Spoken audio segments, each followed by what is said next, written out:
Now, the outbreak of conflict between Israel and the United States against Iran, triggered by joint US-Israeli strikes across Iran, has drawn frantic calls for calm as deep consternation spreads across the globe. UN Chief Antonio Guterres has warned that military action in West Asia risks triggering uncontrollable consequences in the region. We are witnessing a grave threat to international peace and security. Military action carries the risk of igniting a chain of events that no one can control in the most volatile region of the world. Let me be clear, there is no viable alternative to the peaceful settlement of international disputes.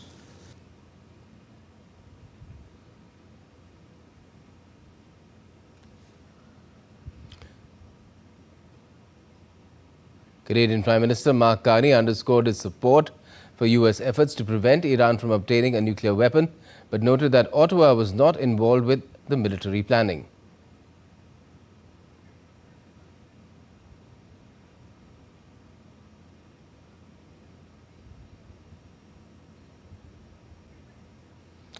So that's what the Canadian Prime Minister said. He's talked about support for the American and Israeli actions against Iran and its nuclear weapons, but he's clearly also said that Ottawa was not involved in any of these actions or in the decision-making process.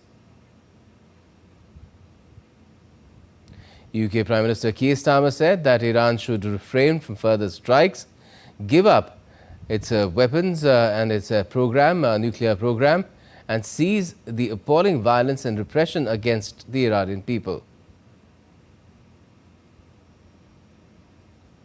We want to see peace and security and the protection of civilian life. Iran can end this now. They should refrain from further strikes, give up their weapons programs, and cease the appalling violence and repression against the Iranian people, who deserve the right to determine their own future.